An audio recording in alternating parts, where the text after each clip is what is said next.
wonder, why did we choose those? Well, as you know, Singapore is very much ahead in terms of fintech, in terms of ESG topics. The US is one of the largest financial market. And so, we wanted to compare and try to get a sense of, how do investors in these, very forward-looking markets are doing. And we have also looked at some of these questions, knowledge in particular, ESG, in a newest data collection effort we have done in Italy. As you know, at the Financial Education Committee, we are actually very driven by data. So last year we collected data looking at the situation of families at the beginning of the pandemic, and we came back looking at the same actually people. So we have panel data, and now we are asking more questions both about digital literacy but also knowledge about ESG. Our findings are very preliminary, but I wanted to give you a couple of insights. Next question and a slide, please. So for the first report, which will be issued hopefully soon, we have used the YouGov data set, and we have a whole survey literally focused on ESG. And some of the first finding is that indeed in the US and in Singapore there is a big interest, not just among the young, but about this ESG investing. And when we ask specifically what are the ESG component more interested, is it the E, the S, or the G? Interestingly, the governance, the corporate governance, was really what people were very interested on. Even though when we looked then at how many people had invested in ESG already, or even knew about ESG in their investment, we found much less knowledge. So there is a lot of interest, but this interest yet doesn't translate into actual investment into ESG products. So next slide. So what we did, we tried to measure ESG literacy, and we had designed 3 questions for each of these components and tried to assess whether people know a little bit the science behind the ESG. I don't have enough time to tell you about how we designed this question. The question will be available once the report gets out. But what we found yet again, similar to perhaps financial literacy, is that this knowledge of ESG is not very high. So even if we choose a criteria of at least knowing one question in each of these 3 areas, only about 1/3 really of Americans and Singapore, these are the people who invest the most in ESG and are very interested in it, are knowledgeable about, what in a sense there is behind this ESG. And interestingly, the people who know the most are the ones very similar to those who also have higher financial literacy. They are disproportionately male, older respondent, and higher income and higher education people. And interestingly, and I think we expected that, people which have an ESG knowledge are also much more likely to be financially literate. And we do find, this is a correlation, that the people who have a higher ESG knowledge are also those which have a higher preference and higher interest in ESG products. So yet again, we don't know what comes first, but I think there is a lot, in a sense, to be done in terms of if we really want to promote, I think, ESG investing, we also need to make sure that people potentially have good knowledge and understanding of what ESG really means and what ESG translates into. So let me turn now to Italy, which is, of course, the next slide, is a different country where the investor are potentially less sophisticated. In fact, Italy is one of the, when we look at the G20 countries or even the G7, is the country with the lowest level of financial literacy. And this is why we were so interested in knowing, so what's the knowledge in ESG? And by the way, if you open an Italian newspaper in the financial section, you will probably hear about the ESG or read about the ESG and so on. Our sample is very big, representative of the US population, is a panel data set. And so we ask people, first of all, how much they know about sustainable development, sustainable finance, and also ESG, using the acronym in particular because we wanted to know whether people knew about this. And again, I think the findings are consistent with their level of financial literacy of Italian, which is 43% told us they have never heard of ESG. And the proportion of people who said, they are, advanced knowledge. So we try to kind of graduate and see, people who have never heard of it and people who, have a potentially good knowledge of ESG, that is only 5%.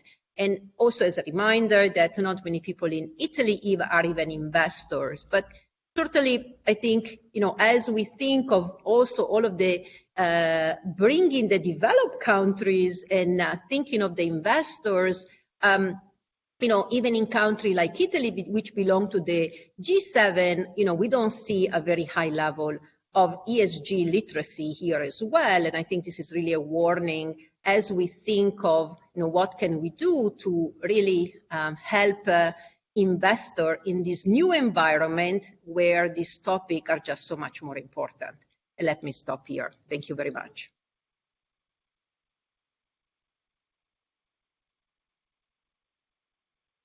Many thanks, Anna Maria. So after two, I would say, champions of financial literacy, we can proceed with José Vasco, who is Director of Investor Protection and Assistant Office of Brazilian CVM, so the Brazilian Securities Commission, who was also my predecessor as a chair of the IOSCO Society for 2 mandates, and is one of the most prestigious specialists in investor education within the regulatory sector. So Vasco, I give the floor to you. Thank you so much, Pasquale. I hope you can hear me well. Okay, thank you. I'm really pleased to be here today with such,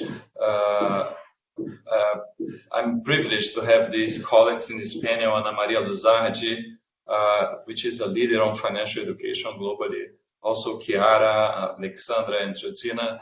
I'm pleased to see you all virtually.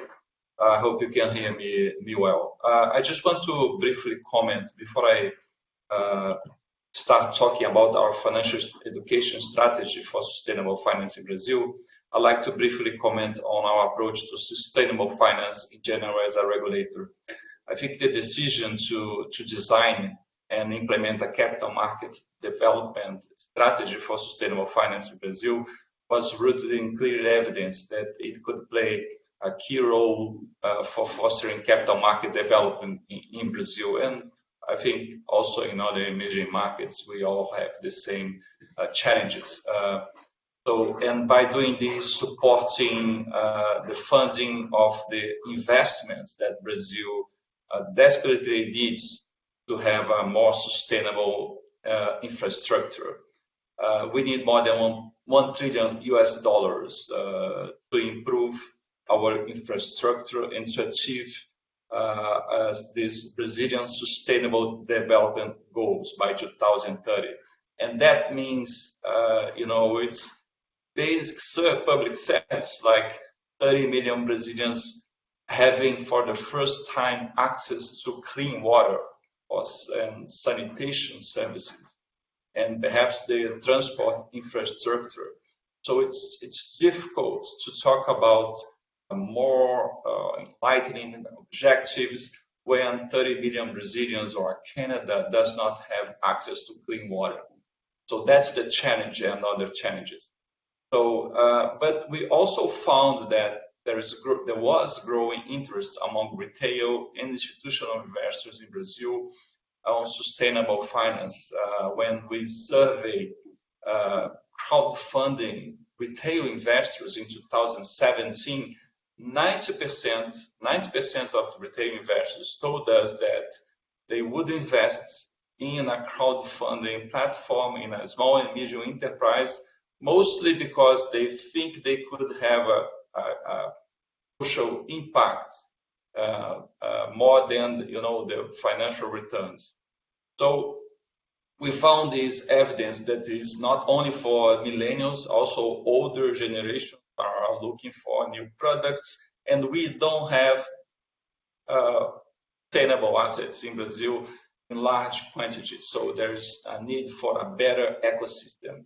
So with that in mind, we launched the initiatives with 3 objectives: the creation of this ecosystem that facilitates sustainable finance, to improve the regulatory framework for achieving those objectives, and also raising awareness, and that means financial education about sustainable finance. For the ecosystem, we try to implement SDG 17, which is working partnership. So we launched a public-private platform for sustainable finance in 2017, the Financial Innovation Lab, with the support of IDB. Initially aiming at 30 organizations, we now have more than 250 organizations in Brazil and 800 representatives working on green bonds, social impact bonds, ESG risks and transparency, and fintechs.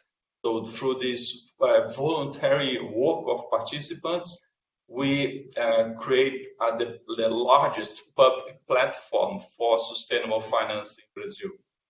And on education, I think it's important to say that there is, which is our objective here, there is a growing interest among different groups on sustainable finance, as I mentioned.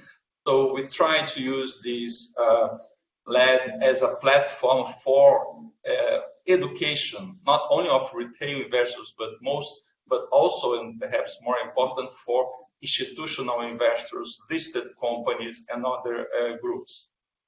We embedded financial education as part of our sustainable finance part of our financial education agenda, using the lab for hosting a series of events and publications. So the first World Investor Week, where we included sustainable finance, was in 2019. So for 2021, there was a list of many events.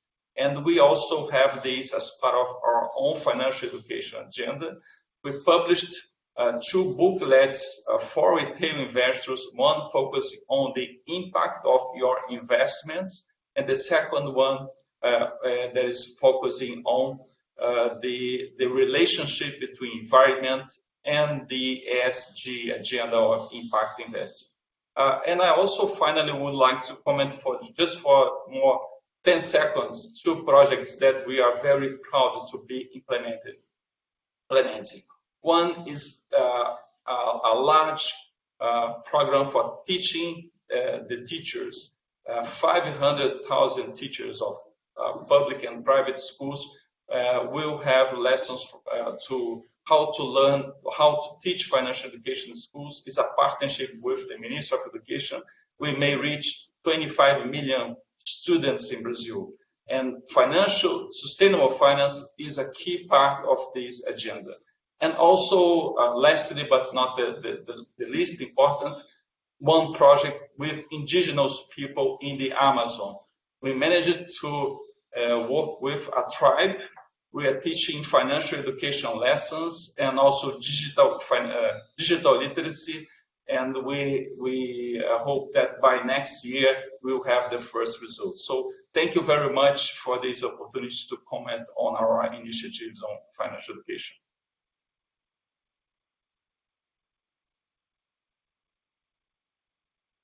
Thank you very much, Vasco. So now we will continue with the voice of the European consumers of financial services, thanks to Alexandra Maciska, Executive Director of Better Finance, which represents European citizens as financial services user at the European level.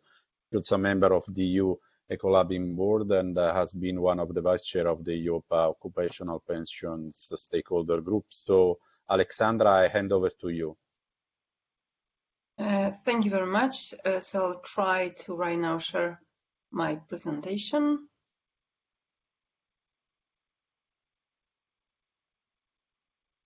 And once again, thank you very much for inviting Better Finance to this event. In fact, as many speakers before said already, really the success of the Sustainable Finance Initiative is going to depend very much on the trust of individual investors to put their money into sustainable finance products. Okay, so Better Finance you have already introduced. In fact, we are the Federation of National associations representing consumers and investors, who in fact through our members represent around 4 million people. We as Better Finance, whenever we are doing policy recommendations to the policymakers, we are trying to back them up with evidence. Therefore, every year we are releasing at least 5 research reports, and we have also done research on sustainable finance funds. So we have looked into the ESG ratings for the 10 largest holdings of the funds. We have looked into 230 equity funds and 37 bond funds domiciled in Luxembourg from 3 rating providers. And the results that we had are pretty concerning, because it seems that almost 50% of the issuers are not really consistently rated by rating providers. And the situation looks even more concerning at the fund level, where you have most of the funds potentially misaligned. And it means basically for the individual investor, the one that is even more financially literate, that knows what ESG is and that would like to invest in ESG funds, that even if he wants to inform himself a little bit better and know how the ratings for the funds and the investments he would like to do looks like, when he's going to go to the websites of the providers, it's going to be pretty difficult for him to make really an informed decision, because the ratings are really misaligned. Therefore, we very much support the call that has been already presented this morning and this afternoon by Natasha, to have really regulatory framework for ESG ratings, because we think if you really need to match the growing demand for sustainable finance products with really correct, appropriate regulatory framework and regulatory requirements, make those products reliable and worth investing in. So when it comes to sustainable finance education in the context also of digitalization, we as Better Finance, we already for a couple of years had a look at the robo-advisory platforms, and we have also analyzed a bit how the financial education looks there. And it seems to be improving. So many of the robo-advisors are providing some tutorials on how to use the platform. They're also using some educational videos or webinars. They're also including even a human advisor on the platform. What is really concerning in terms of the sustainable finance issues is that even though some of them do propose sustainable finance investing options, none of the platform really asks in them at the level of the questionnaire about the sustainability preferences of the clients. So as you can imagine, that really also begs the question how then sustainability options can be really provided to the investor if nobody really asks the investor about the sustainability preferences of him, of hers. Therefore, we have a couple of policy recommendations on how to improve the situation, how to remember about the really big issue of trust of the financial services users, investors in the sector as such. And we would see really a very dire need to improve the education in terms of really basic financial mathematics, investment education, and also sustainability and environmental education already at school and also for very young children. We would like also to see more done for the training of the sector market participants that was also raised today already in terms of sustainability feature, ESG characteristics, also according to individual investors' preferences. The problem with not only sustainable finance products, but financial products in general is very much related also to many possible existing conflicts of interest. And that is especially dire in terms of indirect and more complex financial products. And whatever financial education activity is being carried out there, we really think that especially if it comes from the industry, it should be monitored and supervised by independent bodies. But we would really like also to see more being done when it comes to sustainable finance disclosure regulation. We think that there is really need, and it has been already raised in the previous panel, to have more comparable, simple and standardized information for investors, and also not to overload financial services users with the disclosures.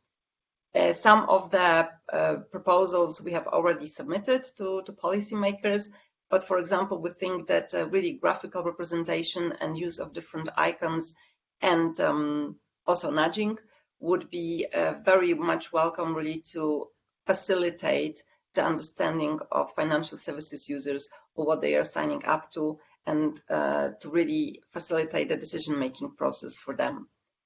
So I think for the moment I'm going to finish because we're really running out of time, but I'm looking forward to the possible question and answer session. Thank you. Yes, thank you very much, Alexandra. Now it's the turn of the last speaker, Josina Kamerling, who is head of regulatory outreach at the CFA Institute for the EMEA region. So CFA, as you know, is the Global Association of Investment Professionals. So she's responsible for supporting CFA Institute policy development in the EMEA region, promoting capital market integrity and investor protection issues. So, Josina, the floor is yours. Thank you so much, Pasquale. And I'm so sorry that we're running into timing issues. Thank you very much to Consub and to IOSCO for inviting us all. This topic is so crucial in the environment we find ourselves in. And I want to refer to the first panel where Tanguy van der Werve from EFAMA mentioned two key issues, greenwashing, trust, and the crucial role of financial advisors. And I'll be coming back to that. And Natasha Kazanav mentioned involuntary greenwashing. And I think we tend to forget the involuntary part. We think it's all voluntary. So I think those two issues are really crucial when we do look at what is financial education for, specifically for the challenges that ESG is going to face with retail investors particularly. And I want to remind you also that financial education is not to be seen on its own. It should be seen as an integral part of the triangle that I see that manages the relationship between financial advice, distribution, and the investor. And that is, of course, fiduciary duty and responsibility. It is product governance and financial education. And the three should be seen together, which is why I'll refer to the three in detail. What is really important is, of course, that we are now 12 years, 13 years after the financial crisis. And the crisis highlighted this total lack of trust warranted. There was a lot of mis-selling, and we still haven't gone to grips with it. Indeed, a recent COVID survey we did at CFA Institute amongst our global membership highlighted the fact that mistrust is still there, and that in the COVID crisis, it is absolutely essential to continue to address this because the possibilities for abuse were highlighted. Put that together with a study we did together, CFA Institute and FINRA in the US, on myths about millennials and investing. We did that in 2018, but it's still pretty relevant. 4 out of 10 millennials, those we researched, said they lacked the knowledge to invest. Now, that's quite a lot. And then again, 69% of them spoke to family members before starting to invest, showing that the trust is in the family. But does the family know how to advise? They don't look outside for this trust. 58% also said that following increased responsibility, of course, for managing your own pension plans, that they felt a very heavy responsibility. And put that together with a final comment that 69% of millennials said that one of the best ways that professionals can build trust is to take the time to educate me. That was, for me, the biggest highlighting sentence. Take the time to educate your retail customers. This is key. And then, of course, looking at that first part of the equation, this fiduciary duty. So the investment professional is, the workplace is changing. We're working hybrid, online, in person, new roles, new skills, and we see it. And if I took part in various conversations on ESG within pension funds and insurance companies and asset managers, and whereas before, let's say, governance was very much part of the compliance functions, we see now that fund managers need to be very abreast of legislation. And this is part of the problem, that you need to be, there's far more knowledge needed by the investment fund managers, portfolio managers, by the advisors. You need to know about regulation. There's a lot of responsibility. So you need this diversity when you build a team. You need to have different pieces of knowledge. Technology is going to change profoundly the way we look at financial education. And again, that is a key issue. I can't remember if it was Anna Maria Lusardi that did mention that, but this really is very important. Put that on the other side of the investors in the world they function in now. There was a recent Edelman Trust survey. They do a yearly trust survey with consumers around the globe. What came out of that was that people trust companies more than governments. So they trust the companies they work for. They trust companies, not governments. Now that is also an indication of where does the responsibility lie for education? How do we deal with this? And I think one of the issues we discussed recently with Better Finance, because Better Finance has been raising the topic of building let's say, education in the workplace by having employees as shareholders, understanding how to invest. And I think that is a really valuable issue. We worked together with Better Finance in 2019 when, before the Sustainable Corporate Governance came out, we already talked about sustainable value for money. And again, what is important? What comes out of that? Investment managers should have a mandatory duty of care. There should be simple information. And supervision is crucial. So again, standard information, building at the same time that education with your investors. And I would say, this is my personal comment, and I know that we're running out of time even for questions.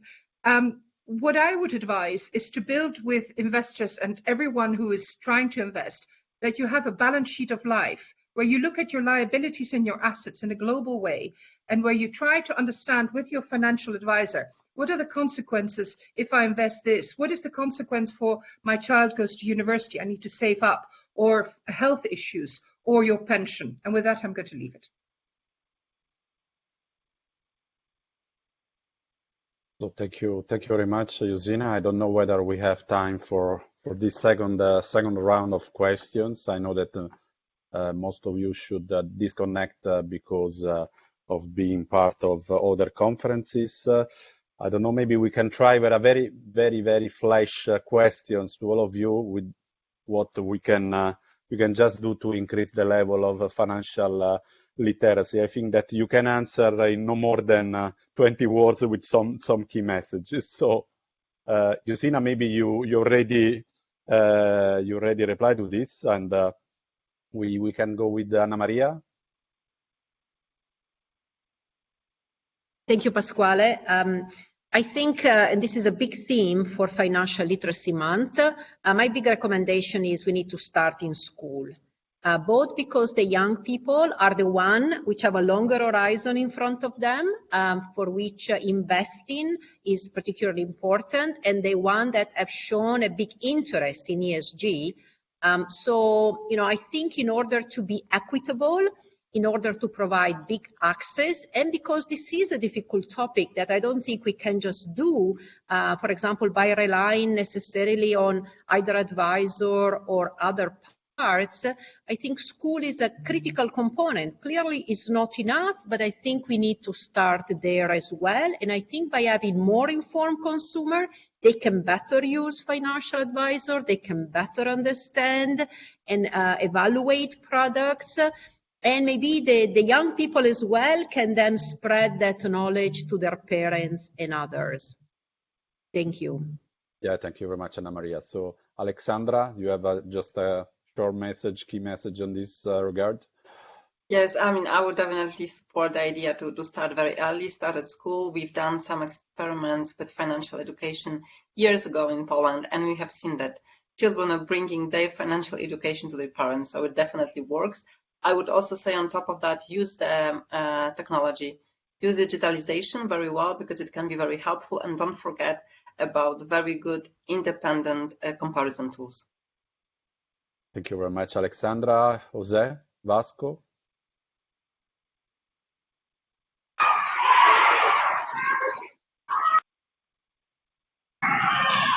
Well, as emerging markets perspective, I think our strategies must try to change the mindset or the culture among our societies, which there's growing interest in sustainable finance, environmental issues, but there is this huge need in different segments for further information and to be educated about those aspects. I do agree with Ana Maria that we need to give priority to schools, but I also think that financial education and sustainable finance could be a tool to support sustainable development goals for vulnerable groups, especially some small and medium enterprises and communities in risk areas, in the Amazon forest and other areas. So it's challenging, but it must be done. Thank you. Thank you, Vasco. So, Chiara, you opened, so you are closing now.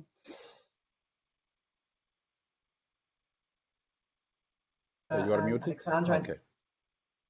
Okay.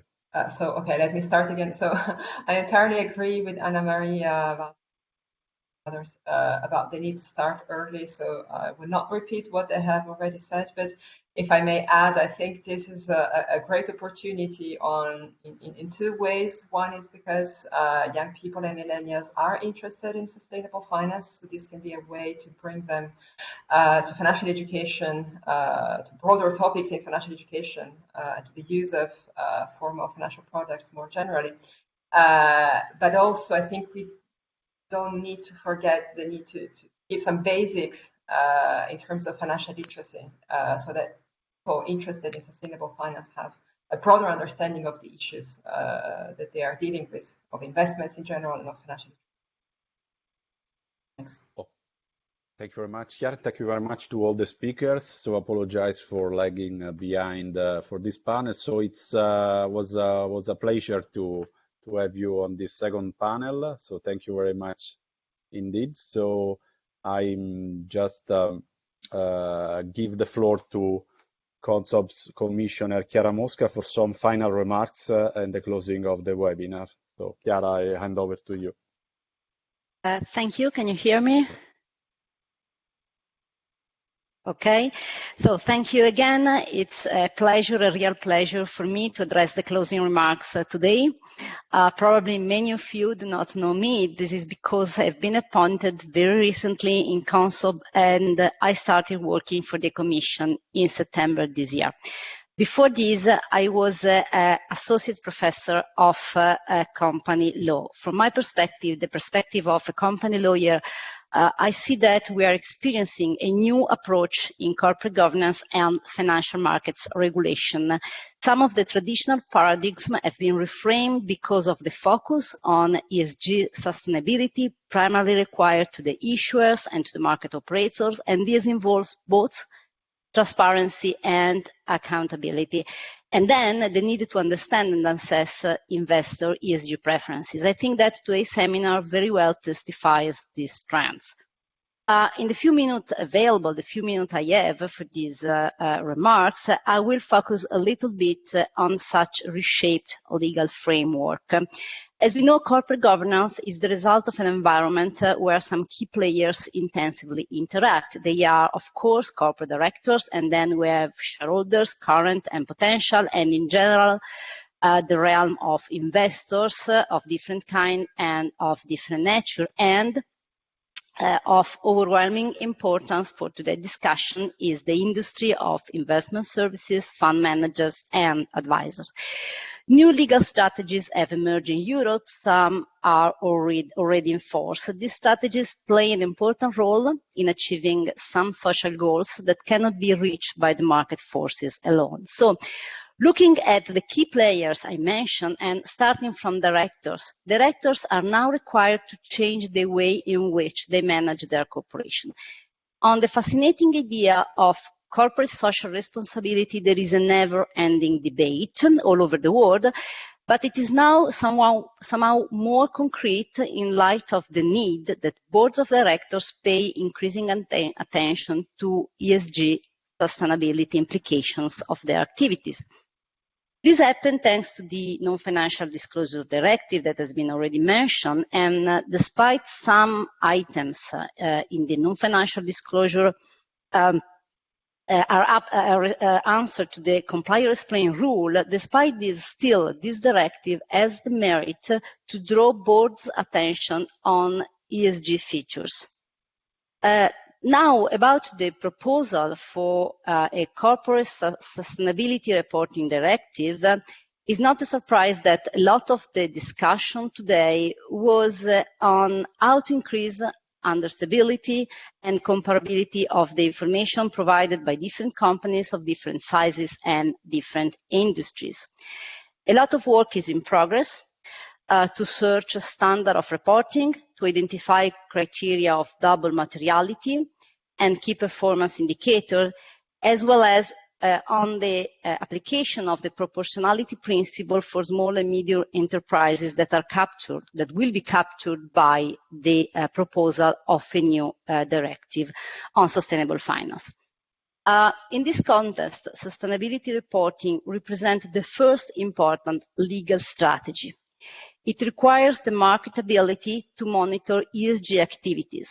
If this happens, virtuous behaviors will be announced, which means that directors will engage in designing consistent corporate strategies. In this field, security markets authorities can facilitate this transformation through a proactive, evidence-based supervision, entailing also their staff training. Then I move to the second player, and the question becomes, can investors undertake directly or indirectly this monitoring task? Can they truly address their investment considering the level of sustainability involved? I'm leaving aside now the role of the institutional investor. They should disclose their engagement policy with investee companies, also with regard to ESG features, and in managing their diversified portfolio, they have a strong interest in understanding the overall sustainable risk and opportunities. But what about the retail investors?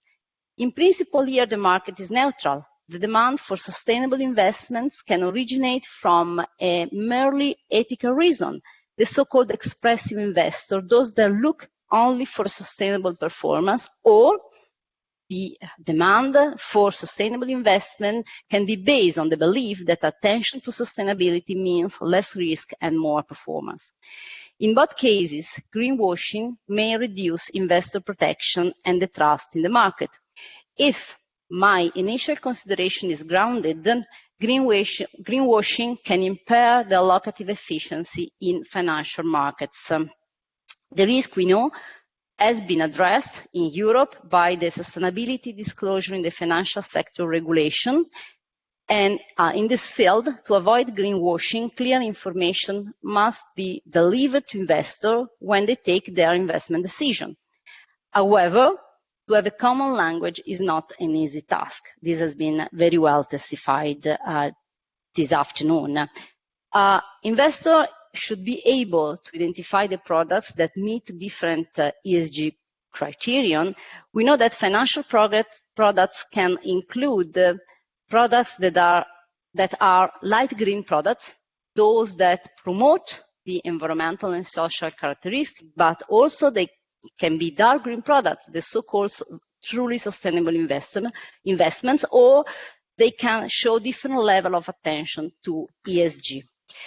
So we have to turn now to the role of the financial intermediation, because we know the importance of the suitability assessment in providing investment advice and, of course, in protecting investors.